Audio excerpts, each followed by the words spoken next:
राधे राधे, जय श्री कृष्णा। आज मैं आपको अहोई व्रत की कहानी सुनाने जा रही हूँ। मैं आज आपको 2 कहानियाँ सुनाऊंगी। यह व्रत कार्तिक लगते ही अष्टमी को किया जाता है।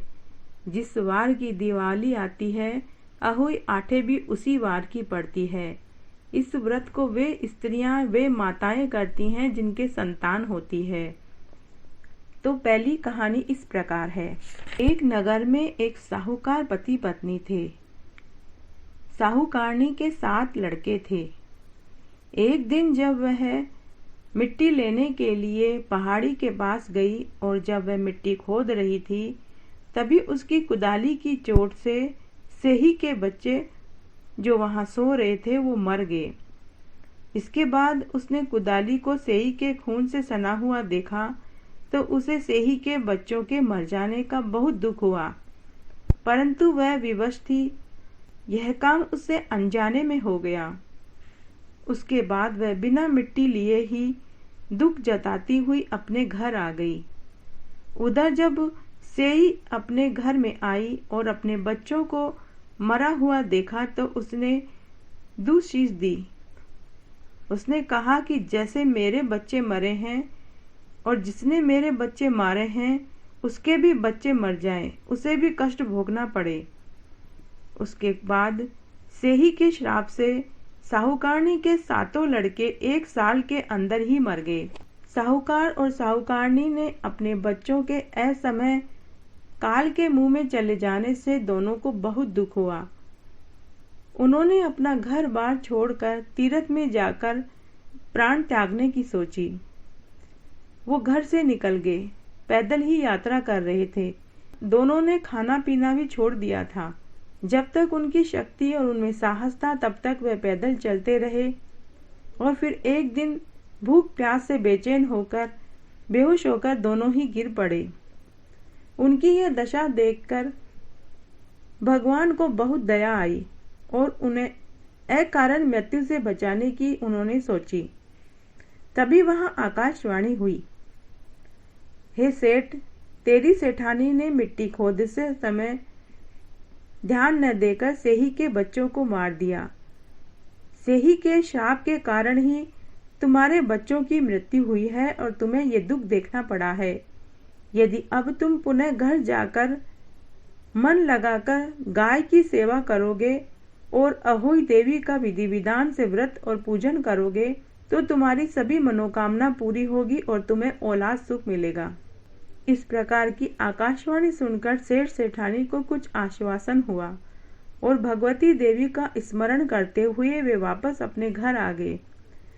घर आने के बाद उन्होंने न केवल गाय की पूजन किया बल्कि अहोई माता का व्रत विधि विधान से करना प्रारंभ कर दिया और जीवों पर दया भाव रखते हुए क्रोध और द्वेष सबका परित्याग कर दिया। ऐसा करने के बाद भगवान की कृपा से साहूकारनी को 7 पुत्र पैदा हुए और सभी दीर्घायु हुए, अगणित पोते हुए और वो इस संसार का सुख भोग कर मरने के पश्चात उन्हें बैकुंठ का वास मिला। अब मैं आपको अहोई माता की दूसरी व्रत कथा सुनाने जा रही हूँ। एक गांव में एक साहूकार था जिसके 7 बेटे थे और 7 बहुएं थी तथा एक बेटी भी थी। दीपावली से पहले कार्तिक वदी अष्टमी को 7 बहुएं अपनी छोटी ननद के साथ जंगल में मिट्टी लेने गई। जहां वे मिट्टी खोद रही थी वहीं शाहू की माद भी थी। मिट्टी खोदते समय ननद के हाथ से सेई का बच्चा मर गया। शाहू माता बोली, अब मैं तेरी कोख बांधूंगी। तब ननद अपनी 7 भाभियों से बोली कि तुम मेरे बदले अपनी कोख बंधा लो। तब सभी भाभियों ने कोख बंधवाने से मना कर दिया, परंतु 7वीं भाभी ने कोख बंधवा ली। इसके बाद वो वापस घर आ गए। घर आने के बाद किसी ने भी इस बात का जिक्र किसी से नहीं किया। जब 7वीं बहू को बच्चा होता तो वो 7 दिन बाद ही मर जाता। एक दिन पंडित को बुलाकर पूछा गया कि मेरी संतान 7वें दिन ही क्यों मर जाती है। तब पंडित जी ने कहा कि तुम काली गाय की पूजा करो। काली गाय शाहू माता की भायली है, वह तेरी कोख छोड़े तभी तुम्हारा बच्चा जिंदा रहेगा।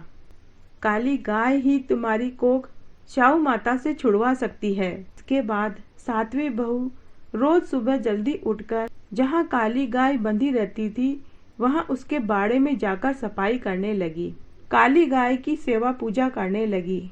जिस बाड़े में काली गाय बंधी होती थी वहाँ रोज सुबह जाती, सफाई करके आती, गोबर पोठे उठा देती और हरा हरा चारा डाल देती। तो गाय माता ने सोचा कि आजकल कौन मेरी सेवा कर रहा है, आज मैं देखूंगी। गाय माता सुबह तड़के जल्दी उठ गई तो देखा कि साहूकार के 7वें बेटे की बहू उसके वहां सफाई कर रही है, गोबर पोठा उठा रही है। गौ माता उससे बोली कि तुझे किस चीज की इच्छा है जो तू मेरा इतना काम कर रही है। साहूकार की 7वीं बहू बोली कि श्याऊ माता आपकी भाईली है, उन्होंने मेरी कोख बांध रखी है, सो आप मेरी कोख छुड़वा दो। गौ माता ने कहा अच्छा। तब गौ माता 7 समुंदर पार अपनी भाईली के पास उसको लेकर जाती है। रास्ते में कड़ी धूप थी, इसलिए दोनों एक पेड़ के नीचे बैठ गई। थोड़ी देर में वहां एक सांप आया। उसी पेड़ पर गरुड़ पक्षी का बच्चा था। सांप गरुड़ पक्षी के बच्चे को मारने लगा। तभी साहूकारनी की बहू ने सांप को मार डाला और ढाल के नीचे दबा दिया और बच्चे को बचा लिया। थोड़ी देर में गरुड़ पक्षी आया। वहां उसने खून पड़ा देखा तो उसने सोचा कि साहूकार की बहू ने उसके बच्चे को मार डाला।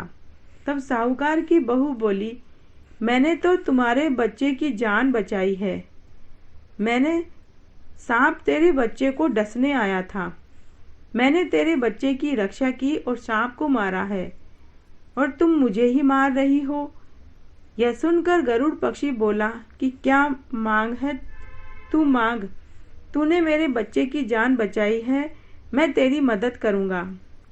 तब साहूकार की बहू बोली कि 7 समुंदर पार श्याऊ माता रहती है, मुझे तुम उनके पास ले चलो। तब गरुड़ पक्षी ने साहूकार की बहू और गाय माता को अपनी पीठ पर बैठाकर 7 समुंदर पार श्याऊ माता के पास पहुंचा दिया। श्याऊ माता काली गाय को देखते ही बोली कि अरे बहन, बहुत दिनों बाद आई।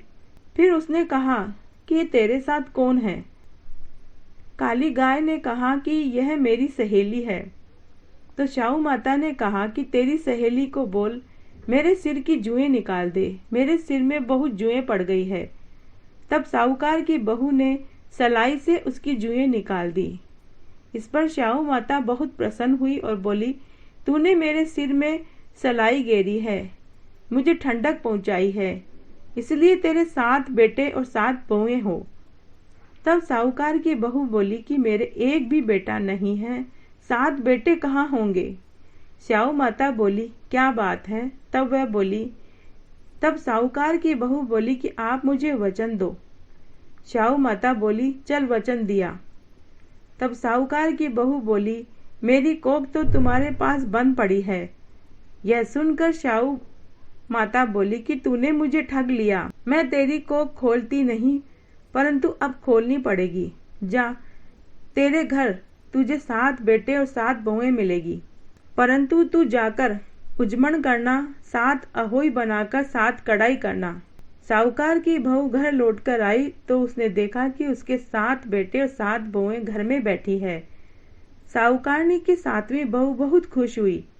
उसने 7 अहोई बनाई, उजमण किया और 7 कढ़ाई की। अष्टमी के दिन जिठानियां आपस में कहने लगी कि जल्दी जल्दी धोख और पूजा कर लो, और बच्चों से कहा कि अपनी चाची के घर जाकर देख कर आओ कि वह अभी तक रोई क्यों नहीं, क्योंकि हर साल तो उसके इस समय रोने की आवाजें आती है।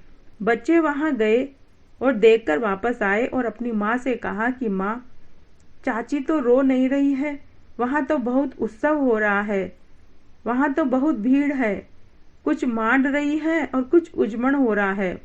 यह सुनते ही सभी जिठानियां दौड़ी दौड़ी उसके घर आई और देखी तो घर आई और उसके घर में उत्सव देखा तो पूछा कि ये सब कौन है। तब देवरानी ने कहा कि तुम सबने तो कोख बंधवाई नहीं थी, मैंने बंधवाई थी, तो चाऊ माता ने मेरी कोख खोल दी है। और वह बोली कि ये मेरे 7 बेटे और 7 बहुएं हैं, चाऊ माता ने मेरे ऊपर कृपा करी है। तो हे चाऊ माता, जैसे आपने 7वीं बहू पर कृपा करी वैसे सबके ऊपर करना, कहने वाले को, सुनने वाले को और हुकारा भरने वाले को। घटती हो तो पूरी हो तो परवान चढ़े, भूले पिछले नाम तेरे भंडार में भरे। तो आज मैंने आपको अहोई माता के व्रत की कहानी सुनाई। अगर आपको ये पसंद आती है तो ज़्यादा से ज़्यादा शेयर करें। धन्यवाद।